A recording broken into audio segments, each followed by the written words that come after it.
Hello friends, आपल्या सर्वांची आवडती मालिका लपंडाव या मालिकेच्या आजच्या मंगळवार 18 ऑगस्टच्या एपिसोडमध्ये एकानंतर एक धमाकेदार ट्विस्ट आले आहेत.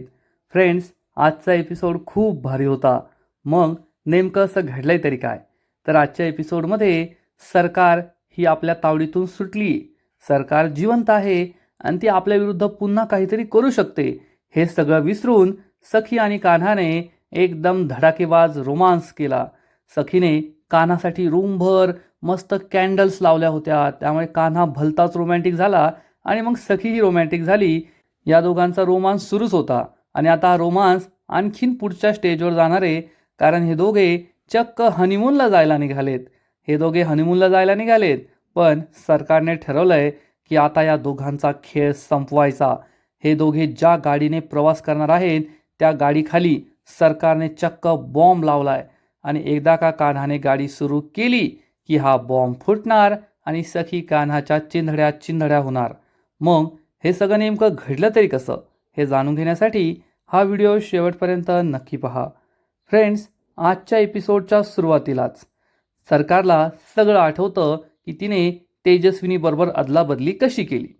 सरकार ही तेजस्विनीला धमकी देते, आता तुला जे काही कळलं की राघव जिवंत आहे, मी परत आली आहे आणि मी तुझी जागा घेतली आहे, हे जर तू सखी आणि कान्हाला सांगितलं तर त्या क्षणी मी राघवला ढगात पाठवीन, एवढं लक्षात ठेव. तेजस्विनी रडत रडत म्हणते, नाही सांगणार, मी सखी आणि कान्हाला काहीच नाही सांगणार, फक्त राघवला काही करू नको आणि मला त्यांना एकदा भेटू दे. परंतु सरकार त्यासाठी स्पष्ट शब्दात नकार देते आणि म्हणते, नाही, अशी रिस्क मी घेऊ शकत नाही. तुझी आणि राघवची भेट कधीच होणार नाही. तुला जर सखीचा जीव वाचवायचा असेल, राघवचा जीव वाचवायचा असेल तर आत्ताच्या आत्ता निघायचं इथून, तुझी वेळ संपली आहे. तेजस्विनी खूप दुःखी होते, रडू लागते आणि सरकार तिला म्हणते, इट्स टाईम फॉर चेंज. आता कपडे चेंज करायची वेळ आली आहे. आणि या दोघी एकमेकांचे कपडे चेंज करतात. आता तेजस्विनीने जी साडी घातली आहे ती साडी सरकार नेसते आणि सरकारने जी साडी नेसली आहे ती तेजस्विनी नेसते. त्याचबरोबर तिला कुणी ओळखू नये म्हणून तिच्या अंगावर ही घोंगडीसुद्धा टाकते. साईबाबा हे सगळं पाहत असतात, त्यांच्या समोरच हे सगळं घडत असतं आणि सरकार ही तेजस्विनीला म्हणते, खूप छान दिसतेस तू, आता तुझं तोंड काळं कर, परत मला तुझं तोंड कधीही दाखवू नकोस. तेजस्विनीला खूप वाईट वाटतं आणि ती सरकारला विनंती करते, आता तू पुन्हा एकदा एक नवीन लपंडाव खेळतीयेस सखीबरोबर, कान्हाबरोबर, पण माझ्या सखीला काही करू नको, तिच्या जीवाशी खेळू नको, तिला सुखरूप राहू दे. पण सरकार काहीच बोलत नाही. मग तेजस्विनी साईबाबांसमोर येते. थोड्या वेळ आधीच तिने साईबाबांना जी फुलं वाहिली होती त्यामध्ये त्या बाईने दिलेलं एक साईबाबांचं लॉकेटसुद्धा होतं आणि तेजस्विनी हे लॉकेट हातात घेते. तेजस्विनीला खूप वाईट वाटतं, साईबाबा यांनी पुन्हा एकदा आपल्याला वनवास दिलाय, आपल्याला आपल्या मुलीपासून दूर केलंय, याचं तिला खूप वाईट वाटतं. पण यामागे सुद्धा नक्कीच त्यांची काहीतरी लीला असेल, नक्कीच ते काहीतरी चांगलं करणार असतील असाही तिला विश्वास असतो. आणि मग तेजस्विनी ही पुन्हा एकदा सरकारजवळ येते आणि म्हणते, तू माझ्या सखीबरोबर आणखीन एकदा लपंडाव खेळतीयेस, माझ्या घरामध्ये तू तेजस्विनी बनून जाणार आहेस. पण एक लक्षात ठेव, तू जी काही पापं केली आहेत ना ती साईबाबांना माहिती आहे.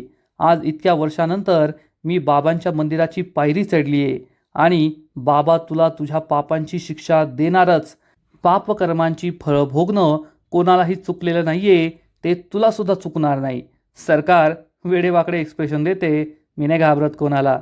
तेजस्विनी म्हणते, हा तुझा लपंडाव आहे ना, जास्त दिवस चालणार नाही आहे, लवकरच तुझा हा लपंडाव संपेल आणि मग तुला पस्तावा होईल की तू माझ्याच घरात माझं रूप घेऊन का गेलीस. परंतु तेव्हा वेळ निघून गेलेली असेल, तुझा खेळ संपलेला असेल.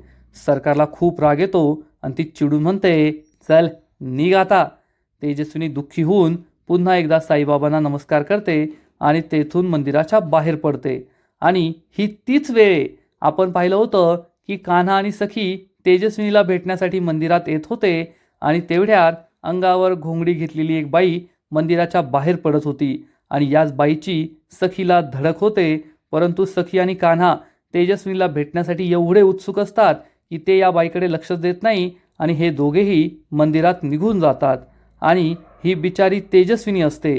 तेजस्विनी मागे वळून पाहते तर तिला दिसतं की सखी आणि कान्हा मंदिरात जात आहे मनस्विनीला भेटायला, जी तेजस्विनी आहे असा त्यांचा समज होईल.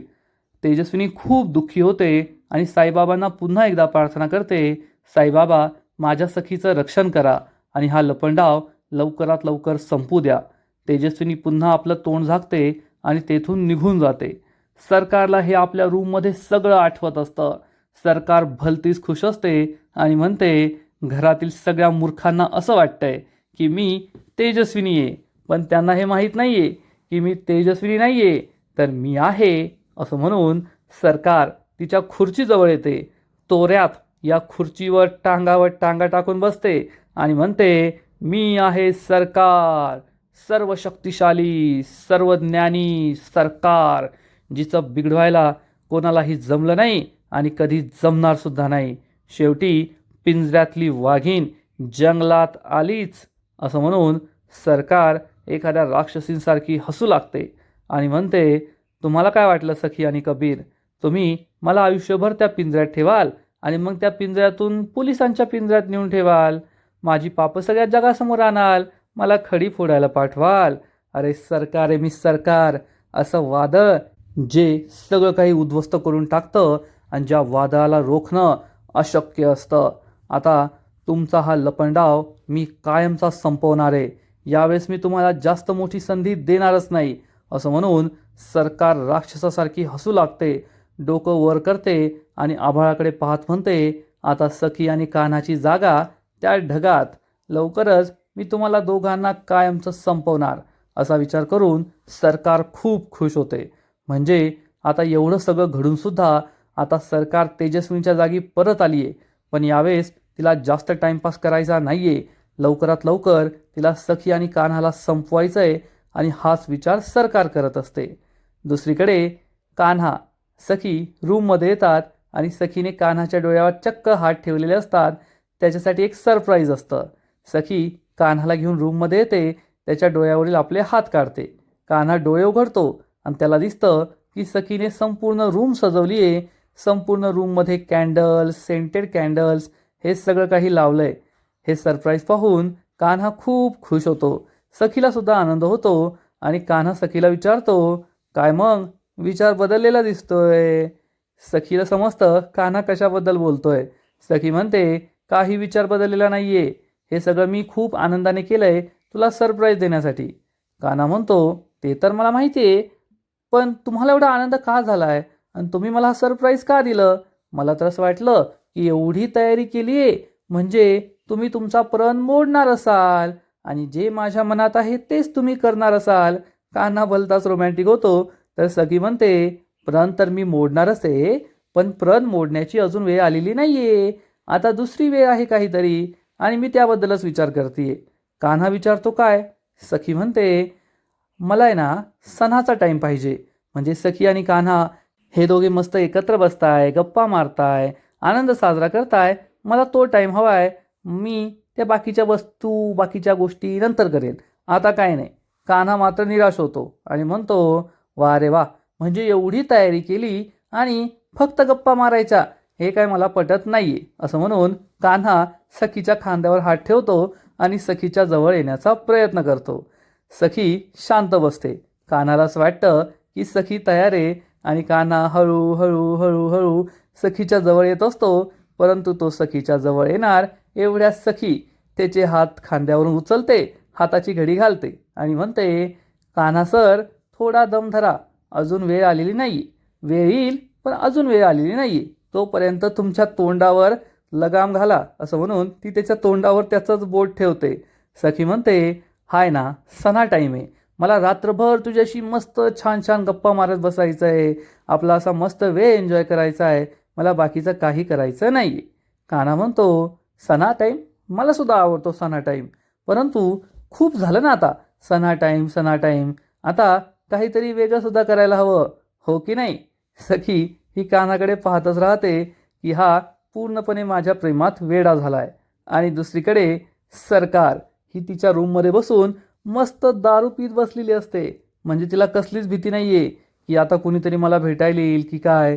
आपल्या रूममध्ये सरकारच्या रूपात ती मस्त दारू पीत बसलेली असते. आता हे जे तिचे केस आहेत ते खरे आहेत की खोटे आहेत, कारण एका क्षणात ते केस तेजस्विनीसारखे होतात, एका क्षणात ते मनस्विनीसारखे होतात. म्हणजे सरकार वीक घालते असंच दिसतंय. ही दारू पिऊन सरकार भलतीच खुश होते. तिला आनंद झालेला असतो की शेवटी मी करून दाखवलं आणि मी तेजस्विनीची जागा घेऊन या घरात परत आलेच. परंतु त्याच वेळेस सरकारला आठवतं की सकाळी मंदिरात तेजस्विनी काय म्हणाली होती. तेजस्विनीने सरकारला धमकी दिली होती की आज तू पुन्हा एकदा माझी जागा घेतीयेस, त्या घरात तेजस्विनी बनून जातीयेस, कान्हा आणि सखीबरोबर नवीन लपंडाव खेळतीयेस. पण एक लक्षात ठेव, माझे साईबाबा तुझ्या पापांचा हिशेब करतील. तुझं हे नाटक जास्त दिवस चालणार नाही. तेजस्विनी म्हणून त्या घरात गेल्याचा तुला पश्चाताप होईल. हा शाप आहे माझा, हा शाप आहे माझा. आणि हे सगळं आठवून सरकार खूप घाबरते, अस्वस्थ होते. तिच्या कानांमध्ये तेजस्विनीचे हे शब्द घुमत असतात, शाप आहे माझा, हा शाप आहे माझा. सरकार कानावर हात ठेवते, परंतु तरीसुद्धा तिला अस्वस्थ वाटत असतं. तिला हा आवाज सहन होत नाही आणि मग सरकार रागारागाने तिच्या हातात असलेला काचेचा ग्लास जमिनीवर फेकून देते, फोडून टाकते आणि म्हणते, नाही तेजस्विनी, माझा खेळ एवढ्या लवकर संपणार नाहीये. आता मी रिस्क घेणार नाही. उद्याच्या उद्याच मी कान्हा आणि सखीचा खेळ संपवणार. एकदा का ते दोघे कायमचे संपले, मग या जगात माझ्या विरोधात जाण्याची कोणाची हिंमत होणार नाही, असा ठाम निर्धार सरकार करते. म्हणजे आता सरकारने ठरवलंय की कान्हा आणि सखीला संपवायचं, त्यांना काही जगू द्यायचं नाही. आणि इकडे कान्हा आणि सखीचा मात्र रोमांस सुरू असतो. सखी कान्हाला म्हणते, कान्हा, तू मला माझ्या आयुष्यातलं सगळ्यात मोठं गिफ्ट दिलंय, माझ्या आईला मला परत दिलंय. कान्हा मात्र मस्तीच्या मूडमध्ये असतो आणि म्हणतो, पण हे काही चांगलं नाही ना सखी. म्हणजे मी तुला तुझ्या आयुष्यातलं सगळ्यात मोठं गिफ्ट दिलं, मग तू सुद्धा मला असं एखादं छोटंसं मोठंसं गिफ्ट द्यायला पाहिजे ना. सखी म्हणते, देईल ना, सांग तू काय हवंय तुला. कान्हा म्हणतो, काही जास्त नाही पाहिजे, खूप छोटीशी गोष्ट आहे. म्हणजे माझा हा जो गाल आहे ना, या गालावर एक छोटीशी नाजूकशी भेटली तरी ठीक आहे. सखीला समजतं की कान्हा काय विचारतोय. सखी म्हणते, एवढंच ना, कुठे द्यायची सांग. तर कान्हा म्हणतो, इथून सुरुवात करा आणि मग संपूर्ण चेहराभर दिली तरी चालेल. सखी म्हणते, वा वा वा, इथूनच सुरुवात करते. असं म्हणून सखी चक्क कान्हाच्या थोबाडीत मारण्याचा प्रयत्न करते. कान्हा म्हणतो, काय करताय हे, मी तुम्हाला हे थोबाडीत नाही मारायला सांगितलंय, मी ते तुम्हाला असं असं द्यायला सांगितलंय. सखी खूप हसते. कान्हा मात्र चिडतो आणि म्हणतो, मला नाही बोलायचं तुमच्याशी. कान्हा एखाद्या मुलीसारखा रुसतो आणि सखीने जे कॅन्डल्स लावलेले असतात ना, त्या कॅन्डल जवळ जातो आणि या कॅन्डलची जी ज्योत असते त्यात असं बोट फिरवत फिरवत फिरवत असतो. सखी कान्हाजवळ जाते आणि तेवढ्यात कान्हा आई ग असं म्हणून भाजल्यासारखं करतो. सखी लगेच त्याचं बोट जवळ घेते, बोटावर फुंकर मारते. तर कान्हा तिच्यापासून आपलं बोट हिसकावून घेतो आणि म्हणतो, मी माझं काही पण करेल, तुम्हाला काय करायचंय, तुम्हाला नाही करायचंय नका करू. असं म्हणून कान्हा पहिल्या कॅन्डलजवळ जातो. या कॅन्डलवर पुन्हा एकदा आपलं असं बोट त्या ज्योतमध्ये फिरवत असतो.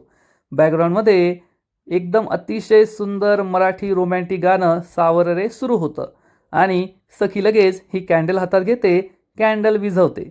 मग कान्हा दुसरी कॅन्डल असते त्या दुसऱ्या कॅन्डलजवळ जातो आणि हेच करतो. सखी ही दुसरी कॅन्डलसुद्धा विझवून टाकते. मग कान्हा तिसरी कॅन्डल हातात घेतो, त्यामध्ये असं बोट फिरवतो. सखी ही तिसरी कॅन्डलसुद्धा विझवून टाकते, फुकते. मग कान्हा या रूममध्ये जेवढ्या कॅन्डल्स आहेत त्या प्रत्येक कॅन्डलजवळ जातो आणि त्याचा हाच प्रोग्राम सुरू असतो. सखी त्याच्या मागे मागे जाऊन प्रत्येक कॅन्डल विझवत असते. कान्हा पोहोचण्याच्या आधीच, स्वतःचं बोट या ज्योतमध्ये ठेवण्याच्या आधीच सखी ही कॅन्डल विझवत असते आणि मग कान्हा शेवटच्या कॅन्डलजवळ येतो. सखीला वाटतं की आता ही कॅन्डल विझवायची, तर कान्हा तिला थांबवतो आणि म्हणतो, नाही सखी, आता ही या रूममधील शेवटची कॅन्डल आहे आणि या रूममधील शेवटची कॅन्डल विझण्याच्या आत तू माझ्या गालावर किस करायचंय, हेच तुझ्यासाठी आता चॅलेंज आहे. सखीला धक्काच बसतो आणि कान्हा हा ही कॅन्डल विझवण्याचा प्रयत्न करतो, तर सखी ही कॅन्डल काही विझू देत नाही, कॅन्डलच्या आजूबाजूला आपले हात ठेवते. कान्हा हा सखीला म्हणतो, ठीक आहे, पाहूया कोण जिंकतंय?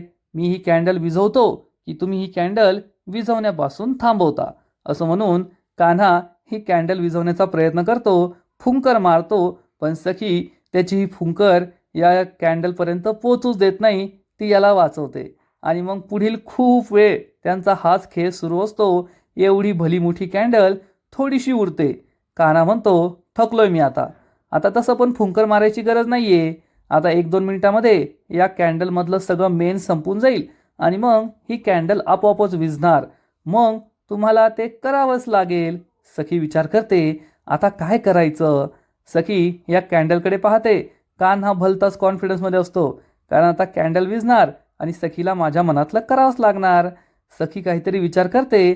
तेवढ्यात तिला एक गोष्ट सुचते आणि सखी या कॅन्डलच्या बाजूला असलेली दुसरी कॅन्डल घेते आणि या कॅन्डलने ती पेटवते.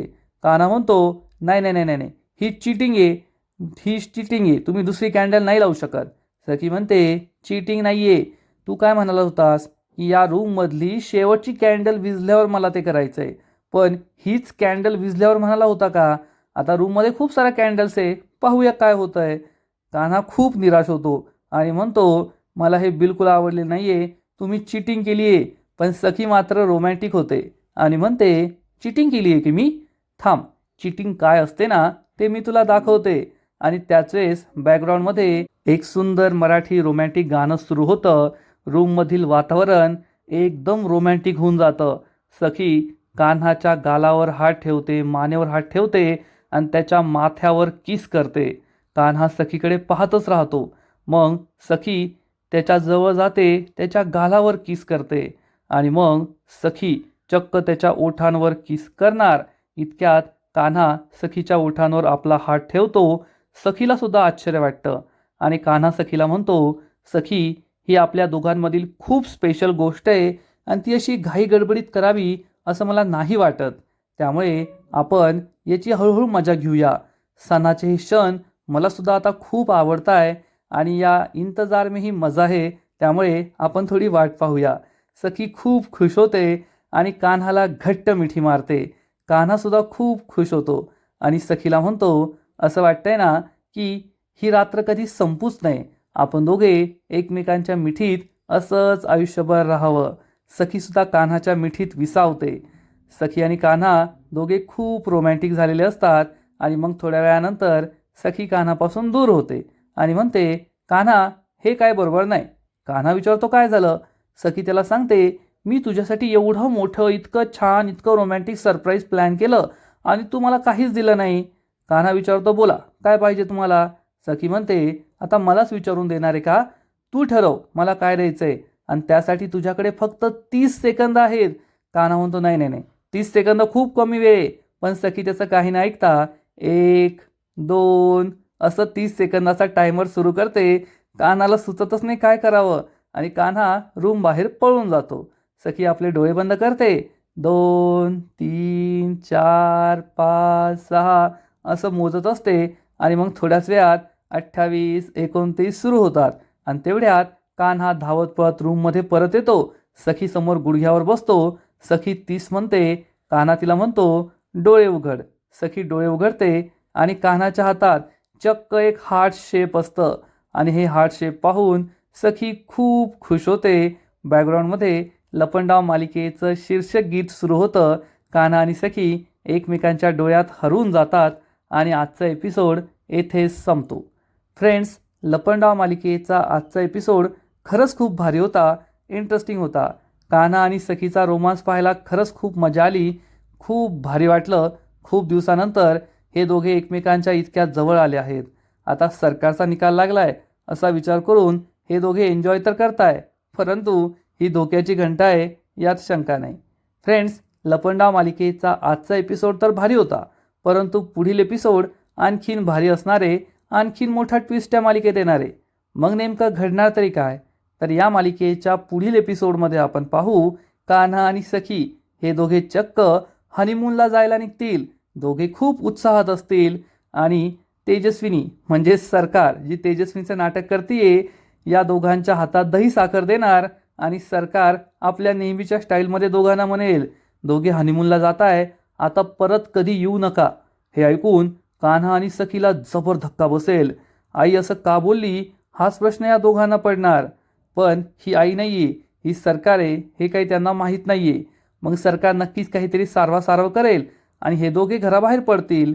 तेजस्विनी म्हणजे सरकार ही एकटीच घरात असेल आणि मग ती म्हणणार, मी तुम्हाला असं म्हटले कारण तुम्ही ज्या गाडीने हनीमूनला जाणार आहात ना त्या गाडीखाली मी बॉम्ब लावलाय, बॉम्ब. आणि पुढच्या क्षणी हा बॉम्ब फुटणार आणि तुम्ही दोघे जाणार ढगात देवाघरी. तेथे सखी तू तुझ्या आईबापाला शोधत बस, परंतु ते तर येथे आहेत त्यामुळे तुला काही सापडणार नाही. सरकार भलतीच खुश असेल. मग आता पुढे काय होईल हे पाहायला मजा येईल. तर फ्रेंड्स, तुम्हाला सुद्धा लपंडाव मालिका आवडते का? नक्कीच कमेंट करून सांगा. आणि या मालिकेचे असेच नवीन नवीन एपिसोड, नवीन नवीन अपडेट सर्वात आधी पाहण्यासाठी व्हिडिओला लाईक करा, शेअर करा, चॅनलला सबस्क्राईब करून बेल आयकॉनवर क्लिक करा. म्हणजे या मालिकेचे नवीन नवीन एपिसोड तुम्हाला सर्वात आधी पाहायला मिळतील. खूप खूप खूप धन्यवाद.